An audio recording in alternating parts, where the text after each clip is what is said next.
திராவண பார்வையாளர்கள் அனைவருக்கும் வணக்கம். இது அடைமழை காலம் அப்படின்னு சொல்லுவாங்கள்ல, அந்த மாதிரி தேர்தல் அடைமழை. அது பருவமழையா இல்லை சுனாமி இந்த புயல் காற்று மழையா அப்படின்னு ரெண்டாக பிரித்து பார்ப்பாங்க. அந்த மாதிரி இப்போ வந்திருக்குது புயல் காற்று மழை அப்படின்றது தான் அரசியல் கட்சிகளுக்குள்ளே நடந்துக்கிட்டு இருக்குது. முதல் விடயம் என்னன்னாக்கா, விஜய் வந்து தன்னுடைய கட்சி பெரும்பான்மையை நாளை வந்து நிரூபிக்கணும் 13ஆம் தேதி சட்டமன்றத்தில். இன்றைக்கி அவர் வந்து பேசியிருக்கிறாரு.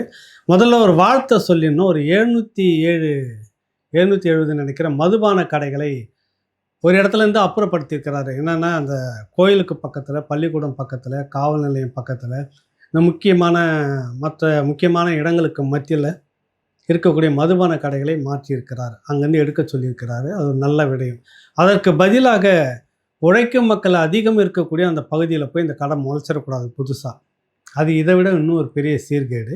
அதையும் கவனத்தில் எடுத்துக்கணும் இந்த அரசு அப்படின்றத வச்சுட்டு நடப்பு அரசியலுக்குள்ளே வருவோம். இப்போ விஜயினுடைய கூட்டணி மெஜாரிட்டியை நிரூபிக்குமா நிரூபிக்காதா, இதுதான் இன்றைக்கி இருக்கக்கூடியது. இன்றைக்கி இருக்கிறது என்னென்னா, விஜய்க்கு காங்கிரஸ் 5, 2 கம்யூனிஸ்ட்டுகள் 4, 9. அதுக்கு அடுத்தது வந்து கட்சி பார்த்தீங்கன்னா முஸ்லீம் லீக் 2 ஆதரவு, விடுதலை சிறுத்தைகள் 2 ஆதரவு, மெஜாரிட்டியாக இருக்காங்க. கிட்டத்தட்ட 120 கிட்ட இருக்காங்க. இது ஒன்றும் பெரிய அளவில் அவருக்கு சறுக்காது அப்படின்னு நம்ம நினச்சிக்கிட்டு இருக்கிறோம். ஆனால் என்ன நடக்கலாம், ஒரு வேளை மேபி இதுக்கு முன்பாக எப்படி இருந்தது அப்படின்னா, விஜய் 108 பேச்சுவார்த்தை அப்படின்னு இருக்கும்போது அந்த காலகட்டத்தில் அதிமுகவில் இருக்கக்கூடிய சிலரும் சேர்ந்து ஒரு அழுத்தம் கொடுத்துருக்குறாங்க எடப்பாடிக்கு. என்னென்னா, இப்போ நாம் போகலைன்னாக்கா காங்கிரஸுன்னு மற்றவங்க எல்லாம் பிரிஞ்சு போகிறதுக்கு வாய்ப்பாக இருக்கும். ஏற்கனவே 5 ஆண்டுகள் நம்ம அதிகாரத்தில் இல்லை. இப்போ அதிகாரத்துக்கு சட்டமன்ற உறுப்பினராக வந்திருக்கிறோம். பெரிய அளவில் இந்த கூட்டணியில் மந்திரி சபை அது இதுன்னு வாங்கிட்டால் கொஞ்சம் அப்படியே காலத்தை ஓட்டிடலாம். வெளிப்படையாக அவர்கள் பேசியது. நிறைய உடனே வாங்கிட்டு பணத்தை முதலீடு போட்டுட்டோம், பணத்தை செலவு பண்ணிட்டோம். இங்கே தான் மக்கள் வந்து யோசிக்கணும். இப்போ உங்களுக்கு செலவு பண்ணது, உங்களுக்கு கையில் காசு கொடுத்தது, வேறு ஏதோ உங்களுக்கு பொருளாக கொடுத்ததுலாம் இங்கே எங்கே கவலையாக வந்து நிற்கிது பாருங்கள். செலவு பண்ணதெல்லாம் எப்படியாவது ஈடுகட்டணும், வேறு வழி இல்லை. அதனால் விஜய்க்கு ஆதரவு கொடுத்துட வேணும் அப்படின்னு அவங்க தரப்பில் எடப்பாடியை நெருக்கினதாக ஒரு சம்பவம் நடந்தது. அதுக்கு அவர் என்ன சொன்னாருன்னா, வலியை நாம் போய் எதுக்கு கொடுக்கணும், அவங்க 108 மைனாரிட்டி தேவைன்னப்ப நம்மளை கேட்கட்டும், நம்ம ஆதரவு கொடுப்போம், ஒன்றும் தப்பு இல்லையே, கேட்கட்டும், ஒன்றும் அவசரம் இல்லை அப்படின்னு.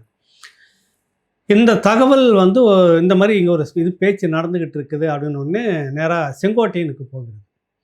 செங்கோட்டையன் இன்னும் அந்த தரப்பில் புஷி ஆனந்த் தரப்பில் விஜய்க்கு போகுது. விஜய் என்ன முடிவு பண்ணுறாருன்னா, இல்லை அது நியாயமானது தான் அவங்க எதிர்பார்க்குறது, அதனால் அவங்க இந்த பாஜக தவிர்த்து அப்படின்றதப்ப நம்ம கூட கூட்டணி நம்ம கூட வரதா இருந்தால் தாராளமாக சேர்த்துக்கலாம், நம்ம பேசிடலாம் நாளைக்கு அப்படின்ற மாதிரி ஏற்பாடு நடக்குது.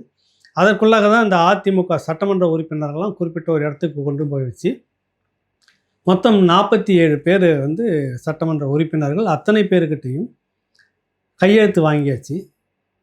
கட்சியினுடைய பொதுச் செயலாளருடைய முடிவுக்கு, அவர் தான் குழு தலைவராகவும் அவர் எடுக்கிற முடிவுக்கு தாங்கள் கட்டுப்படுவதாகவும் எல்லோரும் கடிதம் வந்து கொடுத்துட்டாங்க முறைப்படி. அந்த கடிதத்தை கொண்டு வந்து எடப்பாடி என்ன பண்ணுறாரு, அவரே வந்துட்டு சட்டமன்றத்துக்கு ஒரு அக்ரி கிருஷ்ணமூர்த்தி, அதிமுக உறுப்பினர்கள் சட்டமன்றத்துக்குள்ளாக நல்லா கவனிங்க, எந்த செயல்பாடு என்றாலும் அது கிருஷ்ணமூர்த்தி கேட்டு தான் எழுந்து பேசணும். சட்டமன்றத்துக்குள்ளே எந்த நடவடிக்கையாக இருந்தாலும் அவர் தான் பர்மிஷன் தரணும். அசம்பிளி செக்ரட்டரின்னு ஒருத்தருக்கிறார், சட்டமன்ற செக்ரட்டரி செயலாளர்னு ஒருத்தரை பார்த்து பேசி கடிதம் கொடுத்தாகிவிட்டது. இந்த சட்டமன்ற நடவடிக்கை சம்பந்தமான செயல்பாட்டை வெளியில் பேட்டி கொடுக்கணும், இதை பற்றி நாங்கள் இப்படி கொடுத்துருக்குறோம், இப்படி நகர்ந்துருக்கிறோம், இப்படி செய்திருக்கிறோம்னு சொல்ல வேண்டிய அவசியம் இல்லை, சொல்லவும் கூடாது. சொல்லக்கூடாதுன்ற கட்டாயம் இல்லை, அது நடைமுறையில் அதெல்லாம் செய்ய மாட்டாங்க பொதுவாக. இந்த மாதிரி அசம்பிளி செக்ரட்டரியை பார்த்து, சட்டமன்ற செயலாளரை பார்த்து இந்த கட்சி இப்படியாக கடிதம் கொடுத்துருக்குதுன்னு வெளியே வந்து பேசுகிறது கிடையாது. ஆக அண்ணா திராவிட முன்னேற்ற கழகம் எடப்பாடி இப்போ அந்த கட்சியினுடைய குழு தலைவராக ஏற்றுக்கொண்டு அவருடைய முடிவுக்கு கட்டுப்படுவதாக கடிதம் கொடுத்தது இருக்கிறது. அந்த கடிதத்தின் அடிப்படையில் அவர் சட்டமன்றத்துக்கு அவர்களெல்லாம் நியமித்து சட்டமன்ற செயலாளரை பார்த்து ஒரு கடிதம் கொடுத்து முடிச்சிட்டாங்க. இந்த நிலையில் உடனே காங்கிரஸ் அடிச்சுக்கிட்டு ஆதரவு கொடுக்குது. ஆதரவு அது ஏற்கனவே வந்து கொடுத்துருச்சு. உடனே கம்யூனிஸ்ட்டுகளும் கொடுக்குறாங்க. இந்த நேரத்தில் திமுக என்ன முடிவு பண்ணுதுனாக்கா, இப்போ நம்ம தரப்புலேருந்து யாராவது போயிட்டு நல்லா கவனிச்சுக்குங்க, நம்ம தரப்புலேருந்து போய் விஜய்க்கு ஆதரவு கொடுக்காமல் இருந்துட்டோம்னா அதிமுகவிலேருந்து மொத்தமாக அதிமுகவுக்கு வந்துருச்சு, விஜய் பக்கம் வந்து சேர்ந்துட்டாங்கன்னா அது நமக்கு பெரிய சிக்கலாயிடும் பின்னாடி. நாடாளுமன்ற தேர்தலில் இவங்க கூட்டணி இருந்து அபரிதமாக ஜெயிக்கிறதுக்கு வாய்ப்பு இருக்குது.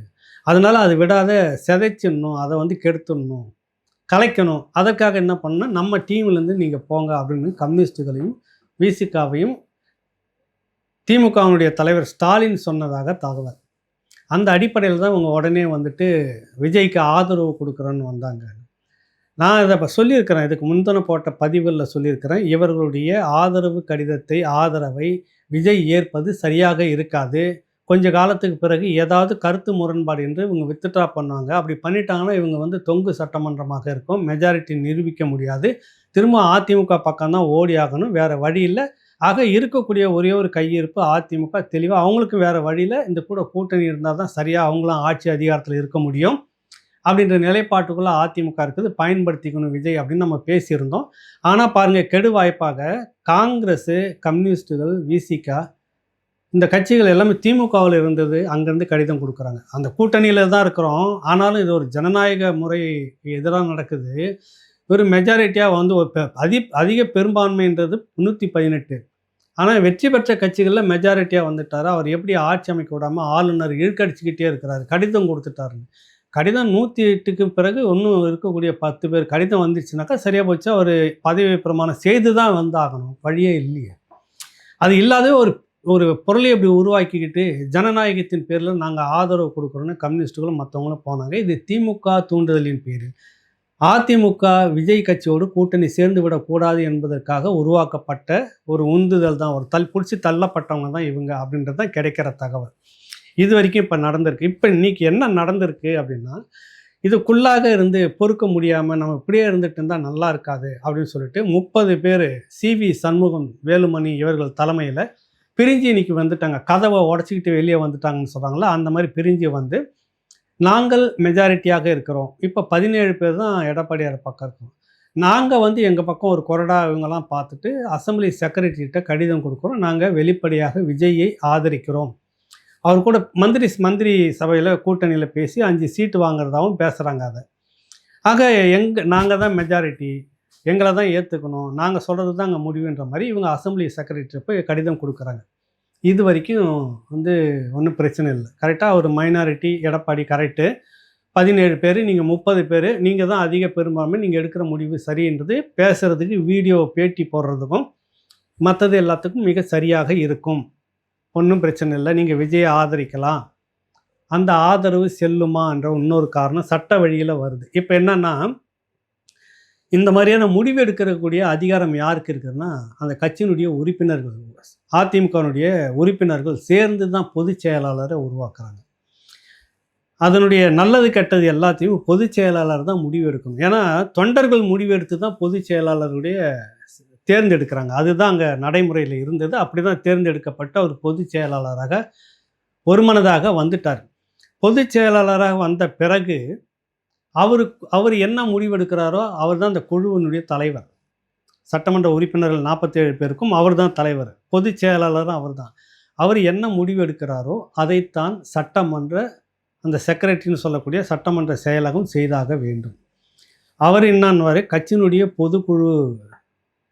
பொதுக்குழுக்கான தலைவர், குழு தலைவர், கட்சியினுடைய பொதுச் செயலாளர், நாங்கள் கொடுத்த கடிதத்தின் பேரில் நீங்கள் நடவடிக்கை எடுக்கணும். இல்லை இப்போதைக்கு இது சரிப்பட்டு வராது, 30 நாங்கள் வச்சுக்கோம், அதிமுக உடைச்சிரும் அப்படின்னு இவங்க இந்த மாதிரி இறங்கினாங்கன்னா விஜய் கட்சி இந்த சிவி சண்முகத்தினுடைய டீமை உள்ளே வச்சுக்கிட்டு மந்திரி பதவி இடம் கொடுக்குதுன்னு வச்சுக்கோங்க. சட்டமன்ற செயலகம் வந்து ஒரு மாதம் 2 மாதம் 3 மாதம் தள்ளி ஓட்டிக்கிட்டே இருக்கலாம். அதிமுக தரப்பில் நீதிமன்றத்தை நாடுவாங்க. நீதிமன்றத்தை நாடும்போது அது நீதிமன்றம், உயர் நீதிமன்றம் என்ன சொல்ல, நீங்கள் உச்சநீதிமன்றம் போனாலும் என்ன சொல்லணும்னா உடனுக்கு பொதுச் செயலாளர் தான் எல்லா அதிகாரத்தையும் பெற்றவராக இருக்கிறார். அவர் தான் குழு தலைவராக தேர்ந்தெடுக்கப்பட்டு இவங்க கையெழுத்தும் போட்டிருக்கிறாங்க. கட்சியினுடைய பொதுச் செயலாளர் என்ன முடிவை சொல்கிறாரோ அந்த முடிவின் கீழே தான் அந்த சட்டமன்ற உறுப்பினர்கள் வந்து செயல்பட்டாகணும். இப்போ சட்டமன்ற உறுப்பினர்கள் எல்லோரும் சேர்ந்து அங்கே உள்ள அசம்பிளியில் பேசணுன்றதுக்கு அனுமதி யார் வாங்கணும்னா அக்ரி கிருஷ்ணமூர்த்தி எடப்பாடி சார்பாக ஏற்கனவே 47 பேர் ஒப்புக்கொண்டு கையெழுத்து போட்டு கொடுத்து அது அசம்பிளி செக்ரட்டரிட்ட கொண்டு போய் கொடுத்துருக்காங்கல்ல, அந்த அக்ரி கிருஷ்ணமூர்த்தி தான் கொறடா அதிமுக சார்பாக அவர் தான் சொல்லி பேசணும் அப்படின்ற ஒரு தீர்ப்பு தான் வரும். அடுத்தது ஒன்று நடக்கும். சரி, இவங்க எல்லாம் என்ன ஆவாங்க? 30 பேர் டீமாக வந்துட்டாங்கன்னா, 1/3 வந்துட்டாங்கன்னா, கட்சி தாவல் தடை சட்டத்தில் ஒன்றும் பண்ண முடியாது. கட்சி தாவல் தடை சட்டம் வேற. ஒரு கட்சிக்குள்ளாக இருந்து ஒட்டுமொத்தமாக கட்சிக்கு பொதுக்குழுல கூடி முடிவெடுத்து கையெழுத்து போட்டு கொடுத்துட்ட பிறகு நீங்கள் பிரிஞ்சு வந்திருக்கிறீங்கல்ல, இது வந்து டிஸ்குவாலிஃபைட் ஆகும். அவர் அங்கீகாரமற்ற உறுப்பினராக இவங்க அத்தனை பேருக்கும் சட்டமன்ற உறுப்பினர் பதவி பறிபோகும். இந்த சிவி சண்முகத்தின் பின்னாடி வந்து சட்டப்படி இதுதான் நடக்குது, முன்னாடி நடந்திருக்குது. அதனால் நான் சொல்ல வரேன். ஏன்னா கட்சியினுடைய கொறடா அதிமுகவினுடைய அந்த பக்கம் பொதுச் செயலாளர் எங்கே இருக்கிறார், அதுதான் கட்சி, அதுதான் செல்வம். ஒரு ஒட்டுமொத்த அதிமுகவினுடைய 1 கோடிக்கு மேற்பட்ட உறுப்பினர்கள் சேர்ந்து ஒரு முடிவு எடுத்துட்டாங்க ஏற்கனவே. அந்த முடிவுப்படி தான் எல்லாம் போயிட்டுருக்குது. இதுதான் உண்மை. அந்த பொதுச் செயலாளர் தேர்ந்தெடுத்தாங்க. பொதுச் செயலாளர் முடிவுப்படி போயிட்டுருக்கிறப்ப இவர்கள் பிரிந்து வந்து இப்படி செய்வது சரியானா அந்த சட்டப்படி செல்லுபடியாகாது. இவங்க 30 பேருக்கும் டிஸ்குவாலிஃபைடு ஆகும். பிறகு விஜய் சொல்கிறாங்க, அந்த 30 அந்த நாங்கள் வந்து திரும்ப அந்த தேர்தலில் நீங்கள் விசில் சின்னத்திலே நில்லுங்க, நீங்கள் திரும்ப ஜெயிச்சு உள்ளே வாங்க அப்படின்றதெல்லாம் நடைமுறைக்கு சாத்தியமாகுமா அப்படின்லாம் தெரியல. அது லாங் ப்ராசஸ். அது உடனடியாக தேர்தல் நடக்கணும். அதுக்குள்ளே என்ன வேணாலும் நடக்கலாம். இன்றைக்கே வந்துட்டு சிவி சண்முகம் வந்து இந்த பக்கம் பேட்டி கொடுத்துட்டு இருக்கும்போது, நாங்கள் என்டிஏ கூட்டணியிலேருந்து வெளிவந்து விட்டோம். என்டிஏன்றது பாஜக, அதிமுக இதெல்லாம் சேர்ந்தவங்க, அது வந்து வெளிவந்து விட்டோம் அப்படின்னு சொன்னோடனே பக்கத்தில் இருக்கக்கூடிய சிவி சண்முகமும் இன்னொருத்தர் வேலுமணியும் பதறினாங்க. கவனிச்சிருப்பீங்க அதை நீங்கள். அப்படி சீண்டி அதாவது பதறாங்க. அவங்க என்னன்னா, வேலுமணி மேலேயும் எந்த பாஸ்கர் மேலேயும் முன்னாள் சுகாதாரத்துறை அமைச்சர்னு நினைக்கிறாங்க, அவங்க 2 பேர் மேலேயும் வந்துட்டு இடி கேஸ் இருக்குது, அமலாக்கத்துறை கேஸ் இருக்குது. இப்போ அவங்க நாங்கள் என்டிஏ கூட்டணியில் வெளியே வந்துட்டோன்னு சொன்னாங்கன்னா என்ன நடக்கும்? அதிமுக மேலே யார் யார் பேரில் அமலாக்கத்துறை கேஸ் இருக்குதோ அது வந்து சிவியராக வந்து இருக்கப்படும். அது வரலாறு. அதுதான். அது வந்து இல்லை தெரிஞ்சு என்ன தான் நீ மறுத்தாலும் அப்படி ஜனநாயகப்படி பாஜகவை நடந்துக்கிட்டு இருக்கலாம் கிடையாது. ஆகலையா இடியை ஏவி விடு, சிபிஐ ஏவி விடு, அதுதான் நம்ம இன்ன வரைக்கும் பார்த்துட்டு இருக்கிறோம். அதனால தான் இந்த 2 பேரும் பதறாங்க. இது அடுத்தது என்ன ஆகும் அப்படின்னு பார்த்தீங்கன்னாக்கா, மீண்டும் ஒரு தொங்கு சட்டமன்றம். நீங்கள் இந்த அளவுக்கு போன பிற்பாடு இனிமேல் நாங்கள் உங்களுக்கு ஆதரவு கொடுத்து ஒன்றும் இல்லைன்னு கம்யூனிஸ்ட்டுகளும் மற்றவங்களும் விலகிடுவாங்க. காங்கிரஸ் வந்து என்ன பண்ணுறதுன்னு யோசிக்கும். அந்த இடத்துல மீண்டும் என்ன செய்ய முடியும்? இவங்க கூடவே சேர்ந்து நம்ம ஆட்சி அதிகாரத்தை கைப்பற்றுறதுக்கு நாடாளுமன்ற தேர்தலுக்கு ட்ராவல் பண்ணுறதுக்கு வழி இருக்குதான்னு காங்கிரஸ் பார்க்க ரொம்ப யோசிக்கும். அங்கேயே ஒரு பெரிய குழப்படி வந்துட்டு இருக்குது.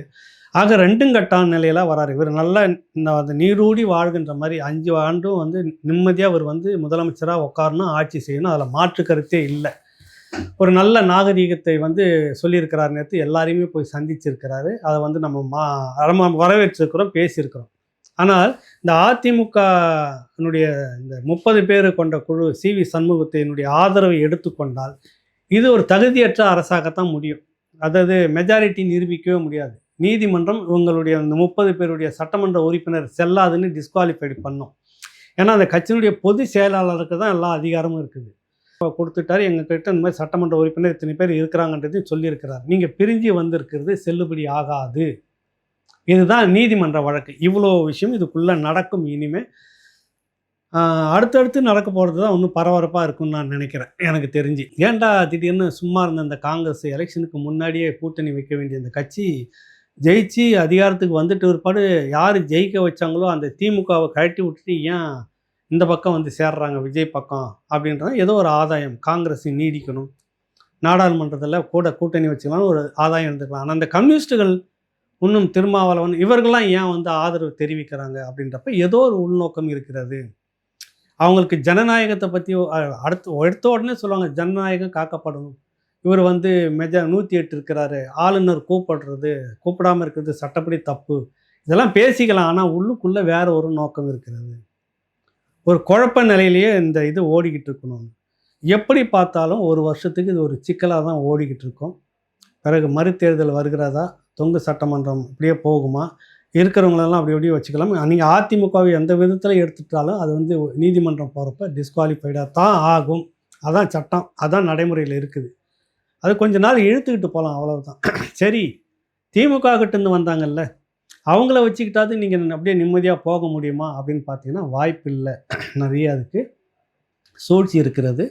திமுக எந்த காரணத்தை கொண்டுட்டும் விஜய் ஆட்சியில் வந்து நிரந்தரமாக நீடிச்சிடக்கூடாதுன்றதுக்கு அதுக்கு ஒரு உள்நோக்கம் இருக்கும். கட்டாயம் இருக்குது. அந்த அடிப்படையில் தான் நீங்கள் முன்னாடி போய் ஆதரவு கொடுத்துருங்க. அதிமுக உள்ள போயிடுச்சுன்னா அவங்க 2 பேரும் பிரிஞ்சுக்க முடியும். இப்போ எடப்பாடி ஏற்கனவே ஆதரவு வந்து கொடுத்துருந்தாங்கன்னா கூட்டணி மந்திரி சபையில் இப்போ நல்லா இருந்திருக்கும். இவங்களை இந்த 5 வருஷமாக அசைச்சு பார்க்க முடியாது. இப்போ குழப்பத்துக்குள்ளே வந்துருச்சுங்களா? அவங்க ஏற்கனவே ஆட்கள் அனுப்பி ஆதரவு தெரிவிச்சோன்னே இதுவே எங்களுக்கு போதுன்னு போயிட்டு கவர்னர்கிட்ட பதவி ஏற்றுக்கிட்டாருங்களா? இப்போ அதிமுகலேருந்து ஒரு டீம் பிரிஞ்சு வருதா? பிரிஞ்சு வர அந்த டீம் வந்து செல்லுபடி ஆகுமா ஆகாதானா? செல்லுபடி ஆகாது. அப்போ விஜய்க்கு எப்படி 108க்கு மேலே 18 கிடைக்கணும். ஆக சுத்தலில் தான் வருது திரும்பவும். எப்படி பார்த்தாலும் மறுபடியும் அங்கே தானே அப்படின்ற மாதிரி கேட்குற மாதிரி இருக்குது. இப்போவும் சொல்கிறேன், விஜய் 5 ஆண்டுகள் நீடிக்கணும். அது நீடிக்கணுமோ கூடாதான்றது இன்றைக்கி தேதிக்கு வந்து ஸ்டாலின் அவர்கள்ட்டையும் எடப்பாடி அவர்கள்ட்ட தான் இருக்குது. இதில் இன்னொரு விடயத்தை நம்ம சொல்லணும். முன்கூட்டியே போட்ட வீடியோவில் நான் சொல்லியிருந்தேன், அண்ணா திராவிட முன்னேற்ற கழகம் திமுகவும் 2ம் கூட்டணி ஏற்பாடு நடந்துக்கிட்டு இருக்குது அப்படின்னு சொன்னதில் எனக்கு உடன்பாடு இல்லை. அது நடக்க வாய்ப்பு இல்லை அப்படின்னு சொல்லியிருந்தேன். உதயநிதி தரப்பில் தான் அது பேசப்பட்டதாக சொன்னாங்க. அதுலேயும் ஒரு ட்ராமா இருந்திருக்கலாம். உண்மையிலேயே 2 பேரும் ஒன்றா சேரும் ஒரு ட்ராமா காமிச்சோம்னாக்கா அங்கே அதிமுக உடஞ்சி போகும் அப்படின்றதுக்கு திமுக செய்த விளையாட்டாக தான் அது இருக்கலாம். அதனால் உண்மையிலேயே இவங்க 2 பேரும் ஒன்றா சேருவாங்கன்னா எடப்பாடியை பொறுத்த வரைக்கும் அதுக்கு வாய்ப்பு இல்லை. ஏன்னா அது திமுகவுக்கு எதிராக உருவான கட்சி தான் எடப்பாடியார் கட்சி. ஆனால் சிவி சண்முகம் ஏன் அப்படி சொல்கிறாரு? திமுகவுக்கு எதிராக உருவானது தான் அதிமுக. அந்த அதிமுகவை கொண்டு போய் திமுகவோடு சேர்ந்து கூட்டணின்ற மாதிரி எடப்பாடியார்கள் நடந்து கொள்வது எங்களுக்கு உடன்பாடு இல்லை. அவர் அப்படித்தான் போவார்னு இவராக வழியே வந்து சொல்கிறாரு. இந்த பக்கம் வந்துட்டிங்கன்னா ஆர்எஸ் பாரதிய திமுகவினுடைய தலைமை குழு இதில் பொறுப்பில் இருக்கிறவர், அவர் வந்து பேட்டி கொடுக்குறாரு. எங்ககிட்ட அப்படி ஒரு எண்ணமும் இல்லை. திமுக அதிமுக சேர்ந்து கூட்டாட்சி அப்படின்ற எண்ணமே இல்லை. இவர்கள் வெளியேறுவதற்காக ஒரு காரணத்தை சொல்லுகிறார்கள். யார்?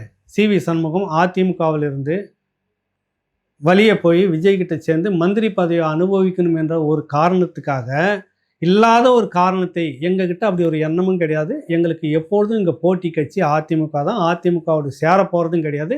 கூட்டா சேர்ந்து ஆட்சி அமைக்கிற மாதிரி திட்டம் எங்ககிட்ட இல்லை அப்படின்னு பட்டவர்த்தனமாக சொல்லிட்டார். பேட்டி கொடுத்துட்டார். இல்லாத ஒன்றை இட்டு கட்டிக்கிட்டு இப்போ சிவி சண்முகம் தரப்பு போகுது. இவர்கள் கொடுக்குற அந்த ஆதரவு விஜய் கட்சிக்கு நீடிக்குமா? அவர் முதலமைச்சராக நீடிப்பாரான்னா சிக்கல் தான், சட்டப்படி அப்படின்றது தான் தெரிய வருது. போக போக நம்ம இதில் என்ன நடக்குதுன்னு பார்ப்போம். நன்றி, வணக்கம்.